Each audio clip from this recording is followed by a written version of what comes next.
Right, UK boxing blogger coming right back at ya. Today on the line we got True Boxing Royalty. I've got an exclusive interview with terrible Tim Witherspoon, the former WBC, WBA heavyweight champion of the world. He's here to talk about his new book that's getting released on his own website, Terrible Times. You right there today, Tim? Yep, I'm here. No problem. So, is it an exclusive? Do you have to buy it exclusively from your own website? Yeah, and there's going to be sales outside of that also. Outside all that, there's going to be sales too in America. So you directly to the website right now in the beginning, and we will notify everybody about all the other ways we're going to go about selling this book. Right, so I'll just let the fans know you can actually go to timwitherspoon.net now, and you can pre-order that book for around $11.99. Basically, how did you get the idea to do the book, and who did you do it with, Tim? Well, the thing was, in my career, there's been a whole lot of serious situations, and there was a lot of different, things that happened that I really didn't want to go about saying them, during my career. I didn't want to expose a lot of things. A lot of it was dangerous. A lot of it, you never know what will happen if you talk about it. There's just a lot of things, and I just really didn't want to do a book unless it really was worth it. That's why it took almost 30 years. Right. That's why it almost took 30 years for it to get made. I finally decided. I was sitting there in the pub in Bristol, and this guy by the name of Kevin Baker, we was all sitting there. He said, "Hey, I know some people that would love to, write your book and also promote it." And I thought about it, and then I just said, "Hey, it's got to be the way that I want it because it's real serious, this book." So that's how it got started. Cool. So does it cover from obviously how you got your family background, how you got into boxing, your sparring days, and everything. Everything. You got everything, and it was a little hard to do too because the writer is Ryan Daines out of Portsmouth. No, he's out of down south. Yeah, Portsmouth down south near the seaside. Yeah, no, he's not Portsmouth, is he? Plymouth. Plymouth, yeah, I know Plymouth. Yeah. All around the same sort of area. Daines, he's the writer. He wrote the book. He wrote Big Daddy Book, The Wrestler. Right. Wow. Yeah. So you knew what his writing style. So he wrote that book. So and so Kevin introduced me to him, and then from there on, that's how it took off. And I think it's really interesting. The book. It's going to have stuff in it that no other heavyweight or whatever experience or put in there. I mean, I was a whole bunch of heavyweights during that time, and then we were all being manipulated and pawned around like a pawn. Right. So there's a lot of things that happened, and I'm sure a lot of people want to know, what happened during that time. And Tyson just snuck up right behind everybody and just like a breath of air just took over, right underneath our feet. So cool. So basically, a lot of stuff that people want to. So Tim, especially Bruno. Also, I don't mean to cut you off. And also Bruno, the people over in Europe and England, they probably want to know a lot of specific stuff about the Bruno fight. Cool, yeah. So that are interested UK fans. Plus, I think the big thing for the fans, is there quite a lot of content about Don King and the way that Don King used to operate and treated you? Is there a lot of that in there? Yeah, there's a lot of that in there. But the thing is that the thing is that I was one of the boxers that was trying to get him to go in the right direction. I saw all the charisma, how great Don King could be, and I was saying, why these negative things he does, I don't know, but I saw it. There's nobody out there that can top Don King when it comes to promoting. No. But those the other things that he did The other thing that he did made him look bad. But other than that, no other promoter could do the things that he did. He was a great promoter. Yeah, I was with a great promoter trying to get him not to get him to do some of the stuff that he was doing.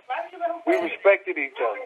Of course, yeah, he's obviously down as promoter, But especially. there's a lot of boxers that feel that way too. Like, wow, that's like, so you got some money taken from you.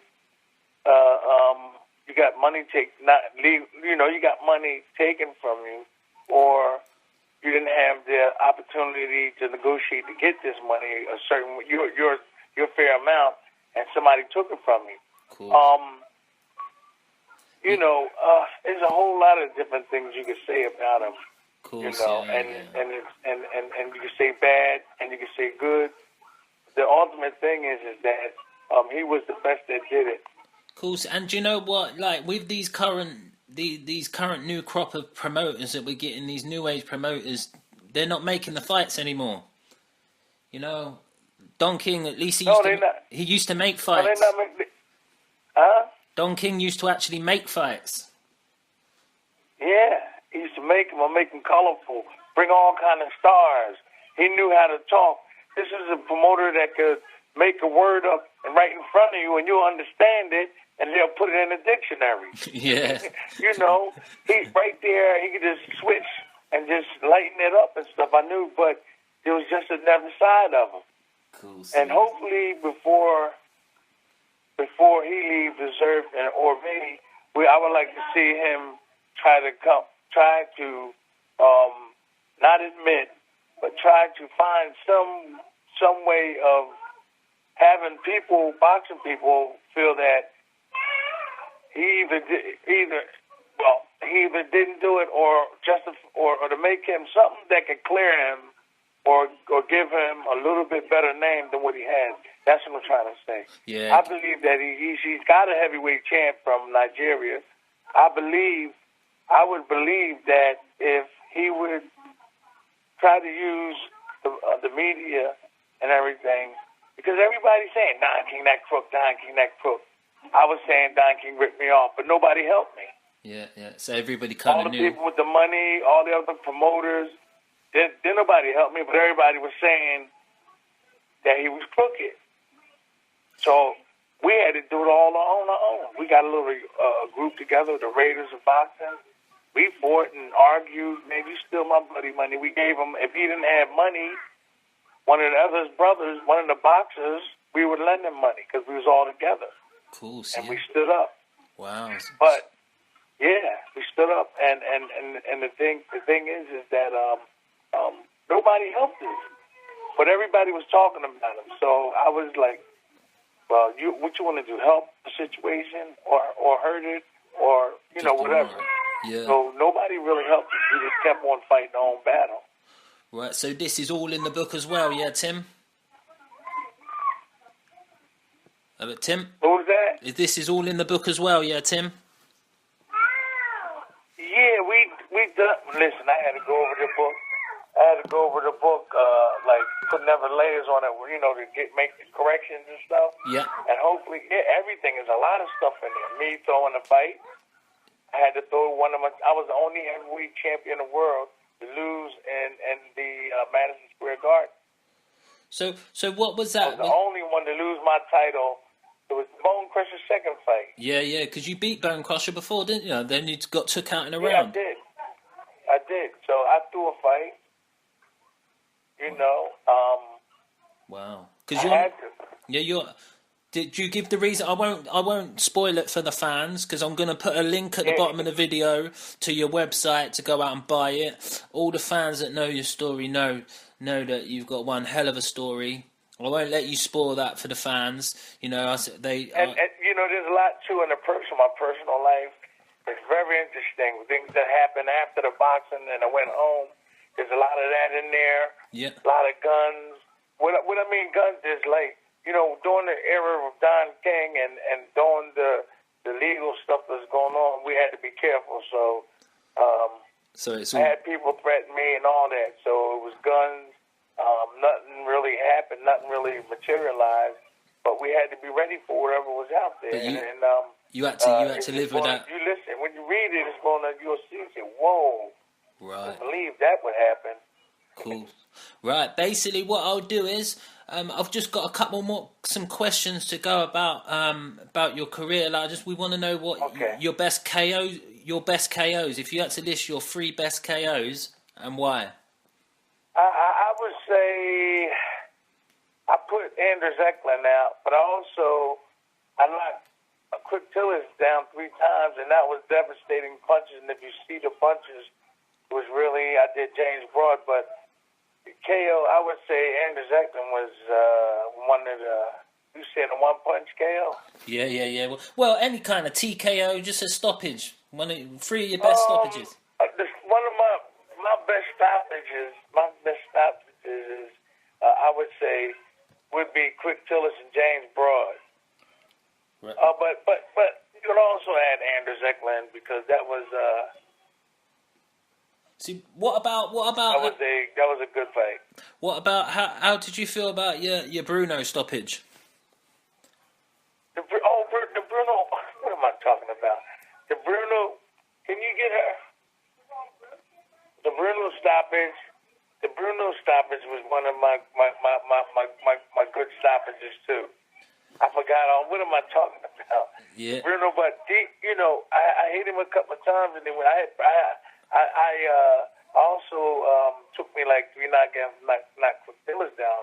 But the way I connected with the punches was like devastated. If you've seen that fight, Same thing with James Broad. But Bruno, it went to 11 rounds, and it took a couple of combinations, then to finish him off. That would be one of my. No, I'll do it.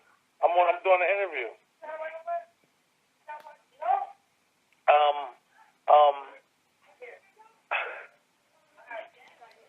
Yeah. So basically. Hold on. No, my daughter was bringing my grandson up because. Okay, man, I would do it over again. It was a great experience, and that knockout, that knockout is took a couple of combinations, then I finally finished them. See, what was that like? What was the atmosphere like in Wembley that night? With the Wembley beautiful. Stadium? Something you would dream of. Something in a dream. Something that I would love to do it over again. I wish I knew more about England at the time, and I didn't, Now I know everywhere to go. I know who to talk to. I got a baby girl from London who lives with me.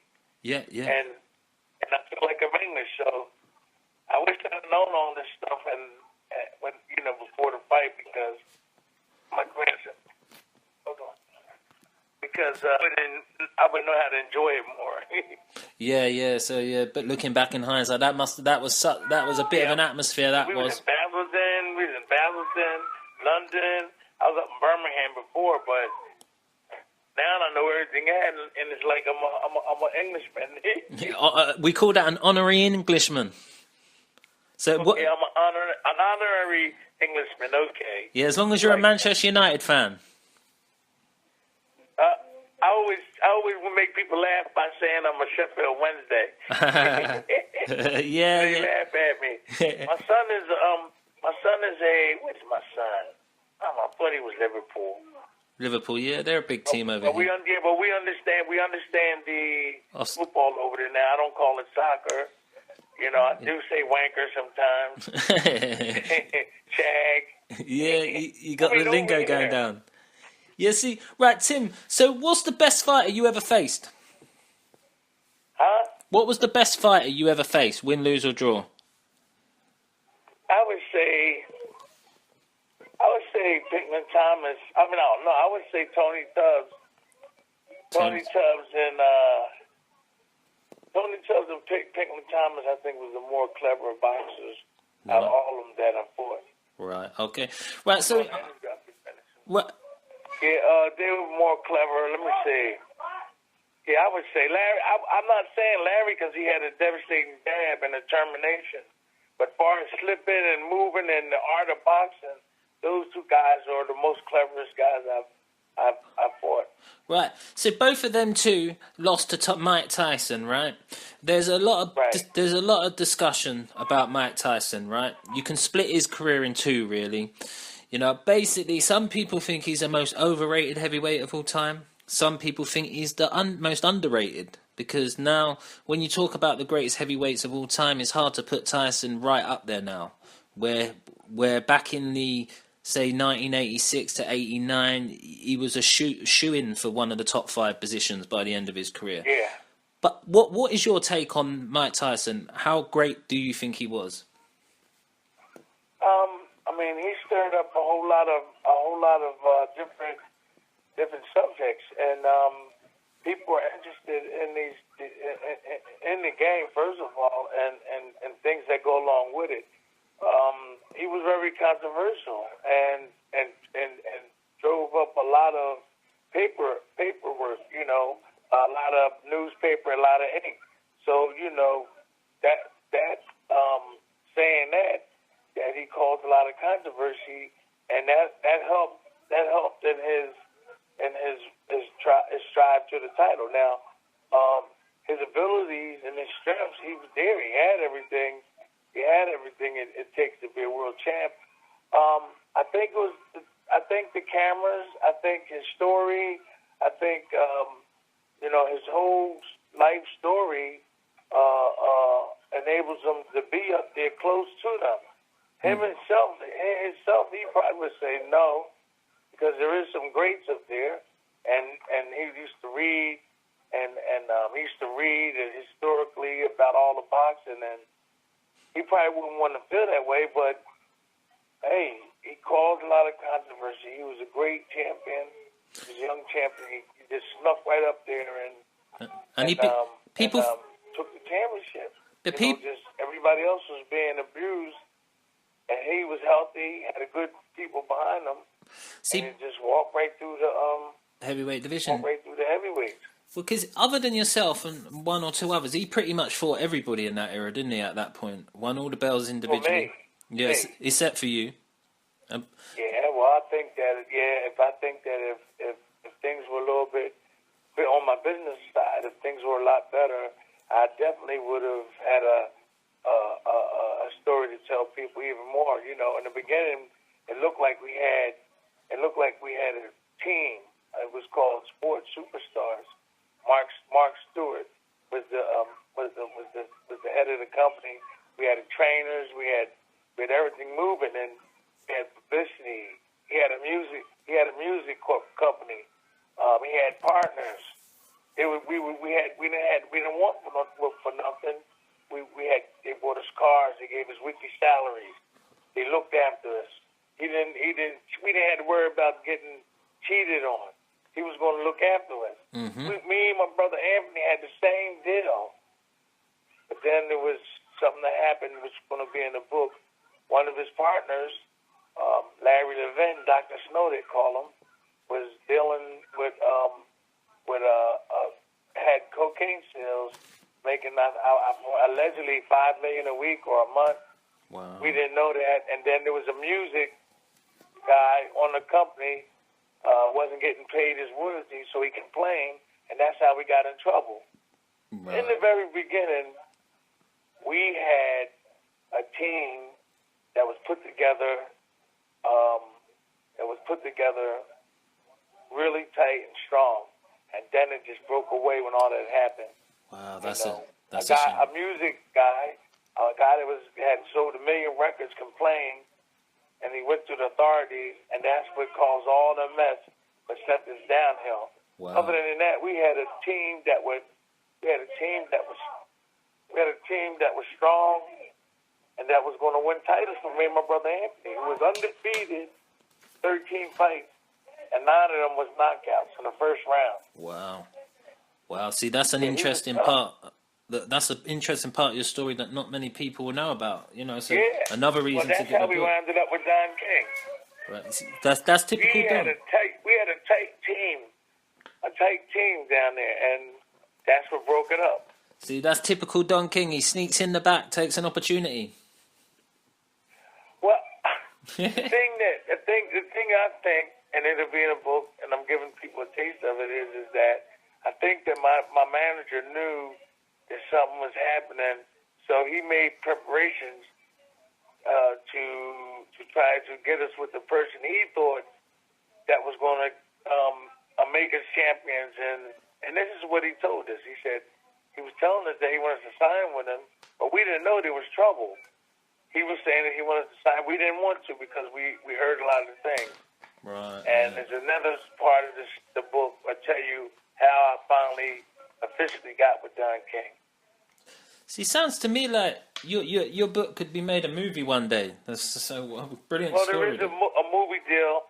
There is a movie deal in the making. The producer's name is Steve Harrell, out of Philadelphia. Wow. And I like kind of call him the Spike Lee of Philly. Right. Okay. Yeah, that sounds cool. I like to kind of call him the Spike Lee of Philly because he's a young, 50, they got the experience and stuff like that, and they got the experience and they're go-getters. They're going to go get it. Yeah. Like Spike Lee did it. He ain't doing with that much money. Yeah. But there's a movie deal on the table, and it's so much stuff in the Philadelphia area. You heard boxing, Rocky running up the steps, all these different stars. It's just a unique city, and a movie from my point of view or for my upcoming has never been done. So yeah, that would be a kind of tasty thing, like you said. It would be right for me because I was born and raised in a neighborhood where there was Irish, Italians, and there was Jewish before us, and we were the only blacks in the neighborhood. But with another part of the city, there was more blacks but in our neighborhood, it was a small part of the city, South Philly, and there's a lot of mob. The book starts off with Angelo Bruno, who was a big mob boss. Yeah. I only lived 3.5 blocks from him. Wow. Right. Yeah. So that's when it starts off with him. He got assassinated. Yeah. Wow, right, that's all I can give you. Well, okay. Well, you've sold the book to me, so I'm going to be buying it. I'm going to be going to pre-order. Yeah, but I was born and raised 3 blocks from where he was. Wow, that's amazing. That's how close we was to the connected people. Wow. Well, before I get to another Philadelphia resident, I'm going to get to Bernard in a minute because I'm going to get you to do some fight predictions. But first of all, I want to go over the UK heavyweights versus the American heavyweights current crop. So you know a lot about the UK heavyweights at the moment, like the Anthony Joshua. Well, you know what? This is what I have to say. They're all good, nice guys. I know. I bumped into Anthony Joshua on the trains a couple of times. He even offered to help, which I had a whole bunch of luggage on my little daughter, and he's a really nice guy and gentleman. I actually think that whoever held him back for that 1 year, we're talking about Anthony Joshua first. Whoever held him back that 1 year, it kind of hurt him, even though he's progressing really good now. They was talking about he was going to go another 4 years, which I thought was stupid. Yeah, and how much he do it? So when they said no, he's going to go pro, I was like, whoa, because I was posting it on the internet and everything. I was saying, who is the guy who's going to make him go another 4 years? Cool. That was stupid. That is crazy. Okay, so I was really actually trying to get these guys so I could work with him because I knew, he's definitely championship material, and I met him a couple of times, but it didn't work. It didn't work out. Yes. But what I see in Anthony Joshua is he's in a way like Wilder, because he's in a way like Wilder, but in English form, because Wilder doesn't have no defense when you get to him. Anthony Joshua doesn't have defense at all, and neither does Wilder. If you look at both of their fights, if you look at when you get close to Anthony Joshua, he doesn't know what to do, and he doesn't know what to do when he's standing almost in front of you, because he's mostly offense and powerful. So do you think that's where your defensive capabilities as a trainer and a fighter would have really helped him? Oh, yeah. It would have helped him, and I was trying to help Fury out. Dave Price came to Philly. I was with the Philly boxing amateur team. They came down. We took a picture on the steps of the Rocky Steps. Mm-hmm. You had people all around the gyms coming to box with all the different weight classes. The James Schuler gym was filled up every day. Boxers was coming around giving the U.S. The UK boxing team all kind of work. And that's where I met Chunky, James Legal, I'm talking about. I met both of the Prices. I met all the boxers there. And, I got to know them. And Dave Price is another one that needed help. I don't know why these guys don't offer help. I talked to Frank Maloney. I was insinuating. We did a movie story. We did a TV interview together. I think it was on ESPN, England, in UK. And I was insinuating that, this guy needs my help. And here it is, 2-time heavyweight champion of the world. And they don't want it. And he won't say, Tim, come on. That's crazy. Crazy. So him, I think you got a good crop of heavyweights over there, really good crop. And I think it's the education. I think it's just a little thing you need. There's little things you need just to get you by a certain, level. Now, do you think you'll need? Yeah. Yeah, go on, carry on, Tim. Yeah, I'm saying look, to make your fight easier, an experienced trainer can tell you these little tricks and things you need to do to make it easier. Yeah, and you can win that fight, but it'll be harder. What I'm trying to say. So a lot of these heavyweights, they don't have good trainer. They have loyalty with the guy that train them, but if they want what's better for everybody, if you think you don't know as much as another trainer, try to get somebody to help you. Cool. I think Dave Price would have turned everything around. I kept asking him. He asked me, was it okay if I trained with him? I said, yeah, just call me. He never gave me a call. I guess there was people saying, don't do it. Well, that's Who got hurt? David Price. Yeah. See, that's the thing. Who got hurt? David Price. Yeah. I was reaching out for him. I even reached out to Fury. I even reached out to David. Hey, way in the beginning with Ron Bodie was trying to get me to. Ron Bodie is one of the amateur and he does professional men over there in England. Was like friends and partners with us. He tried to get us to work with David A. way before, and David did pretty good. But he also you don't have to run from a guy if you can make him miss. If you can make a guy miss, somebody teach you how to make him miss. Why run? Why use your energy? When all you have to do is make a guy miss, and you make him pay for it. See, so I know. Like, that's some debate over here because some people think with the talent of Anthony Joshua, should he get a world class proven trainer? And I believe someone he still looks amateur. To me, he gets the job done. But he's right opponents in front of him, and he gets the job done. But when you look at him, to me, I want to see something more than that, and it's the same thing over again. And he looks physically phenomenally strong. You look at him, man. You don't want to fight this guy. Did you see his last fight against Baktov? There seemed to be a change. He fought Baktov. A proper for his 9th pro fight or 8th pro fight. That is a serious step up in class, and it was the first time we see an Anthony Joshua like a mean streak, like the devil in him. He just stepped up to the plate and just dropped bombs. It was very, very impressive. Even last two. I never heard of the guy he's fighting. What's his name? Baktov. Okay then. You not heard of him? I never heard of him, so I guess that was the right opponent for him. So, when he fights Sprott, or if he fights Sprott, all Sprott has to do, because I communicated with him, all Sprott has to do is work inside. Don't get hit and hit him. Bottom line. See, I talked to him. I was trying to get Anthony Joshua when I was over in England. I was trying to work with him and stuff.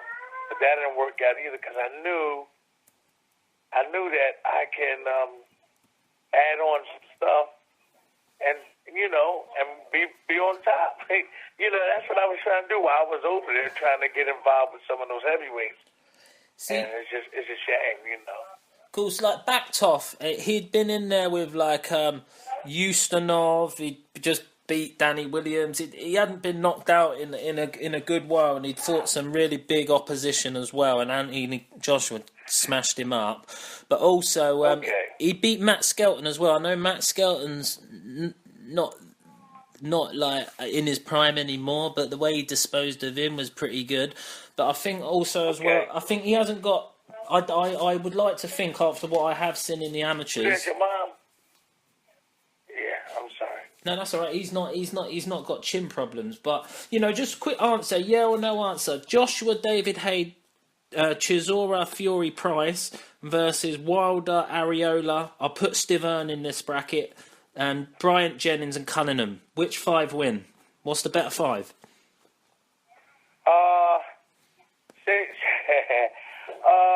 Go put you on the spot here. Areola. Wilder. I don't know what you're saying. Say the first 2. Right, so you've got Anthony Joshua, David Hay, Derek Chisora, Tyson Fury, David Price. They're the top 5 British heavyweights. Against the American top 5, Wilder, Areola, Bryant Jennings, Steve Cunningham, and then I'm going to put in Stiverne as well. So, I don't want to make a comment. Hey, wait. I don't want to make a comment. Do you remember you're English now? Huh? You're an honorary Englishman now. I know. I just don't want to. I don't want to. Because there's some of those opinions. Is cool. Some of the ones that on that list, I just rather not vote on that. Cool. So I understand that. I totally understand that. That's a tough one in a way. All right, then. So I'm going to go down. I vote on the English ones, but not the American ones. Right. So what I do is I finish my interviews by a few fight predictions, like up and coming fights. So Derek Chisora versus Tyson Fury. Who do you think is going to win? Well, I was at the first Tyson Fury Chisora fight, and I tried to reach out to Chisora because I was trying to reach out to Tyson too, and Chisora, I talked to him on the phone, but and we never really, it's the trainers and stuff that I was trying to help him. It looked like with the strength he had, the power he had, if he had the right education, knowing how to get in and get out and land punches, because he was throwing the necessary punches, I think he could have ended that fight. Mm-hmm. But Tyson Fury just boxed him, then caught him, and the Zura just was wasting punches, and Tyson Fury wasn't. Now in the rematch, the thing is that it could be the same result. I don't know because nobody probably taught him anything more. If he comes back doing the same thing, I think the same thing could happen. I was trying to reach out to him to give him some help, not to be the star in the corner, just to help out. And when he wins, people know that hey, Tim Witherspoon helped him. So see the thing with I don't know. You might get the same results. For the fight, depending on how Chisora fight. Right. With Chisora though, he's got a long-term trainer like Don Childs. Like they've got a real strong relationship. They'll never leave each other. Yeah. But well, I'm just saying. Sometimes you might need a little help. You got to admit that you need help. The bottom line. Well, see the thing. That's all Chisora can do. You get somebody else in to help to add on a little bit more. Well, see, there's a lot of other trainers. I'm not saying that his trainer is not capable. Bottom line, if it ain't working, get a little help. That's all. Well, yeah, no, I totally appreciate that comment. But in that situation, Derek Chisora was overweight. He's the career heaviest weight. he basically had a Vladimir Klitschko fight where Vlad pulled out fight week after the final press conference, like 2 days before the fight. And then they rescheduled it, and then they were in training camp 6-7 weeks away from the Vlad fight, and then Vlad pulled out and made the David Haye fight. So then Chisora made the Fury fight straight after that. Right. And he wasn't in a good headspace at all. Like he was. Right. Okay. Yeah, and he was he's now weighing in nearly 3 stone lighter than that. That was the worst Derek Chisora we've ever seen, actually, before or since or after. And like after the Tyson. I understand, but they talked about my weight, and I knocked out Frank Bruno. Yeah, it's what you know. Of course, yeah. I mean, if you're in good shape, it's what you know. Yeah. It's going to carry you. Yeah, I know you could be in good shape or out of shape, but if what you know is going to make your job a lot easier. Course, yeah. No, there is that flip side as well. I was heavier than Bruno. They thought I was out of shape, but I just knew more than him. I knew more than him. If he had my trainers and I had his, he would have beat me. Yeah. He definitely would have beat me. Yeah, see, yeah. That was the difference. Everybody was talking about that weight. But I knew what I was doing, and I was in shape. Taking down trees. My trainer we had a plan, and my trainer, we executed it. No, that was a great fight, great finish, man, a great night for you. Right, basically, I got Pacquiao Algieri. How do you see that one going?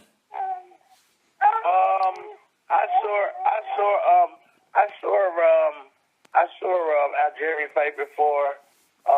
He's tall, lanky, throws a lot of combinations. I believe they have nobody really put the heat on him yet. I believe that he could hit Pacquiao and hurt him, but I don't see him winning that fight. I see Pacquiao winning. I don't think that they would take a fight that they would lose. No. At this stage. No, of course not, because there's probably a bigger payday or a big fight. But his opponent throws a lot of combinations, and he's in really good shape. Mm-hmm. So it's a risk. So it's a credible fight as well. I don't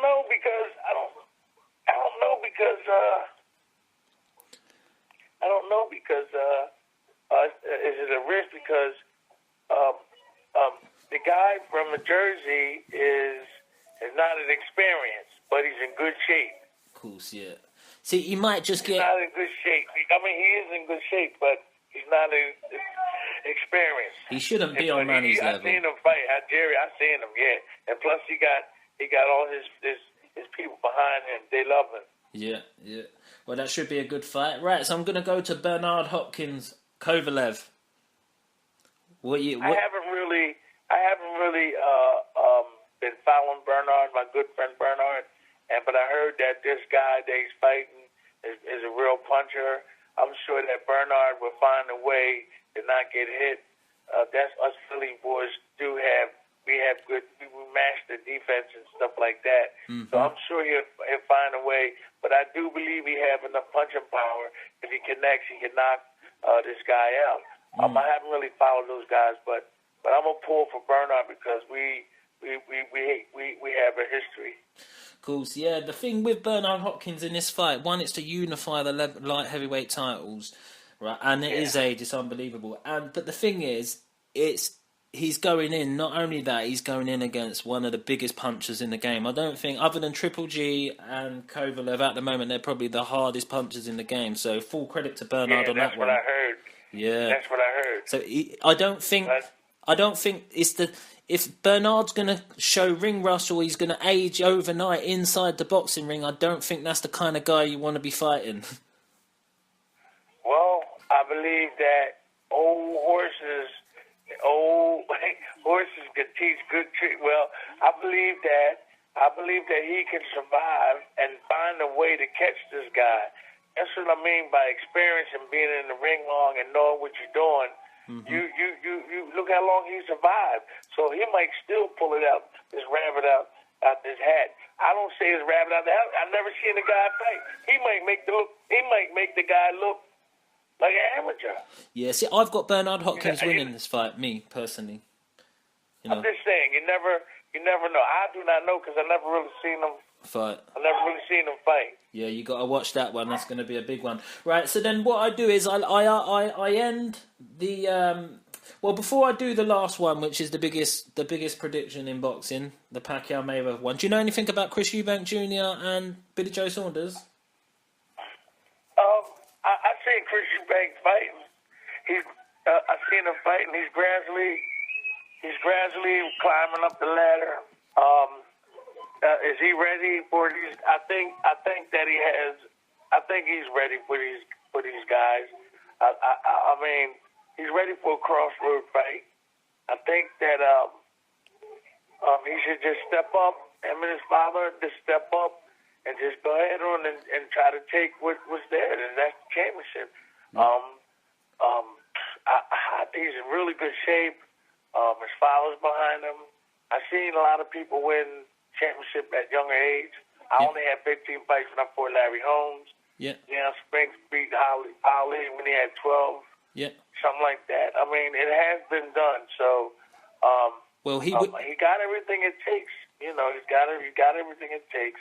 I haven't really seen him in really stiff competition yet. Yeah, that's going to be the acid test. This is actually a world title eliminator. So whoever wins the Billy Joe Eubank fight, they fight the winner out of Kobralov and Andy Lee. So it's a world title final eliminator. So that's good.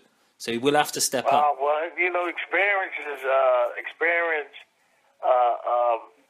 He may need, but I think that he got momentum. He's strong, and if his defense is okay, I think he should do well. But if you don't know, if he get hit, you don't know how he's going to react with these older guys and experienced guys. So I'm going to be looking forward to that. Cool. Right.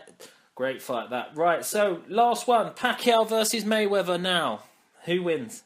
If they fight next month or next May?